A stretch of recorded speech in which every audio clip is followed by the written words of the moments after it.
کچھ سردیوں کی شامیں مختلف ہوتی ہیں۔ ان شاموں میں علی کا عشق، اس کی تنہائی ہوتی ہے۔ یہ کہانی ایک ایسی سرد شام کی ہے۔ باہر ٹھنڈ اتنی زیادہ تھی کہ چار دیواری نعمت لگ رہی تھی۔ علی کمرے میں لگے ہیٹر کی جانب بڑھا اور گرمائش تیز کر دی۔ بس پھر گرمائش کا سکون علی کو ایک خیالات کے زرناب میں لے اترا۔ علی کا لڑکپن روشنیوں کے شہر کراچی میں گزرا۔ بس انہی دنوں کی یادیں پھر تازہ ہو گئیں۔ یہ یادیں چند جملوں کی ہے، چند چبھنے والے جملوں کی۔ پہلا جملہ۔ علی کی عمر اس وقت 13 سال تھی۔ والدین نے اسی سال نارتھ ناظم آباد میں اپنا گھر آباد کیا۔ دیگر بچوں کی طرح علی بھی گھر سے باہر کھیلنے لگا اور ہم عمر دوست بنائے۔ ایک دن گھر میں کچھ معیوب سا واقعہ ہوا۔ صبح گھر کے احاطے میں موجود پیچھے گلی میں دیکھا تو کوئی بلی مر گئی تھی۔ علی سے وہ نظارہ مزید نہ دیکھا گیا۔ علی کی والدہ نے جمعدار سے کہہ کر وہ بلی گھر سے باہر پھینکوا دی۔ سوچنے میں یہ تھوڑا عجیب لیکن قابل یقین واقعہ تھا۔ کراچی کے رہائشی علاقوں میں کئی کتے اور بلیاں سڑکوں پر آوارہ گھومتے ہیں۔ بس اتفاق تھا کہ ایک بلی علی کے گھر کی گلی میں رات کے کسی پہر دم توڑ گئی اور یوں لوگ اپنی زندگیوں میں مشغول ہو گئے۔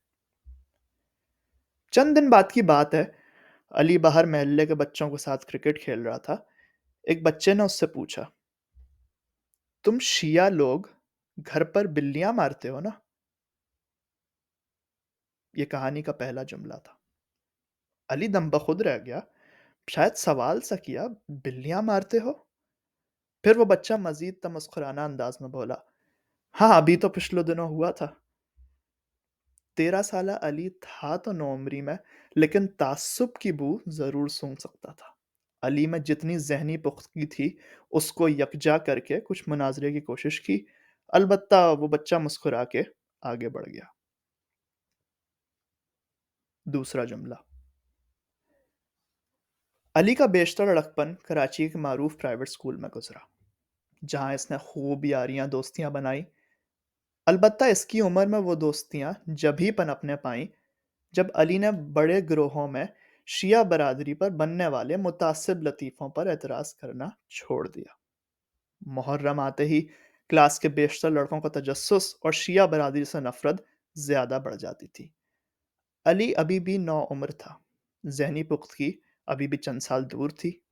وہ چند بار اپنے فرقے کا علمبردار بن کر مباحثوں میں مبتلا ہو جاتا تھا۔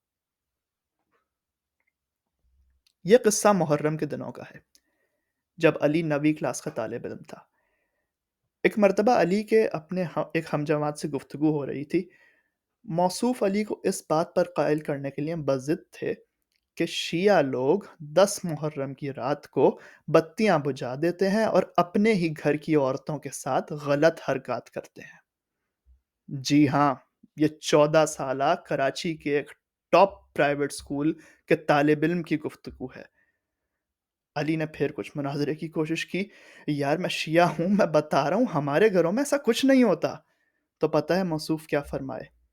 میرے جاننے والے نے بتایا ایسا تو ہوتا ہے، تجھے نہیں پتا۔ یہ کہانی کا دوسرا جملہ تھا۔ علی کے دل میں بس یہ چڑچڑاتی کہ ابے میں شیعہ ہوں، کیا میری اس بکواس کی تردید کافی نہیں ہے؟ یہ جملے دل میں ایسے زخم چھوڑ گئے ہیں جو آج تو بھر گئے ہیں، لیکن علی کو ڈر یہ ہے کہ جس ہتھیار سے ان جملوں کا حملہ کیا گیا تھا، آج وہ ہتھیار اور خطرناک ہو گیا ہے۔ یہ ہتھیار لوگوں کی زبان نہیں، تعصبانہ سوچ ہے، نفرت کی سوچ ہے۔ علی کوئی اور نہیں ہے، علی میں ہوں، علی مرتضیٰ ہے۔ شاید علی وہ تمام شیعہ بھائی اور بہنیں ہیں جنہوں نے ہمارے اس معاشرے میں گھلنے ملنے کی سوچ رکھی۔ بظاہر یہ 2 قصے محض 2 بچوں کے بچگانہ خیالات ہیں، لیکن کیا یہ جملے ایک پریشان کن تربیت کی عکاسی نہیں کرتے؟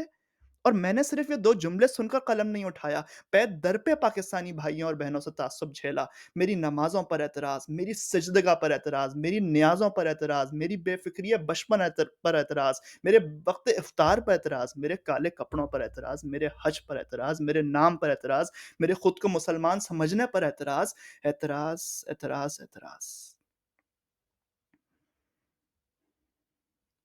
اور سب کو فکر نفاذ ہے کسی کو فکر کردار نہیں۔ چند کوششیں نفاس کے شکست خوردہ شرپسند کہتے ہیں کہ شیعہ کافر ہے، اور طالب غور مدعا یہ ہے کہ اگر آپ کی پیدائش کسی ایک فرقے میں ہوئی جس پر آپ کا کوئی اختیار نہیں تھا تو آپ کا جرم کافر ہونا ہے اور آپ کی سزا جبر یا موت۔ اس نظریے پر میرا بس ایک سوال ہے، آپ پوچھتے ہیں کافر یا مسلمان؟ آپ پوچھتے ہیں کافر یا مسلمان؟ میں پوچھتا ہوں کافر یا انسان؟ رات کا وہ پہر آ گیا ہے جہاں مرتضیٰ کو صبح 9 اور اعلیٰ دنیا کے خیالات واپس لوٹ رہے ہیں۔ لگتا ہے ہیٹر کی گرمائش آج کافی بڑھ گئی تھی۔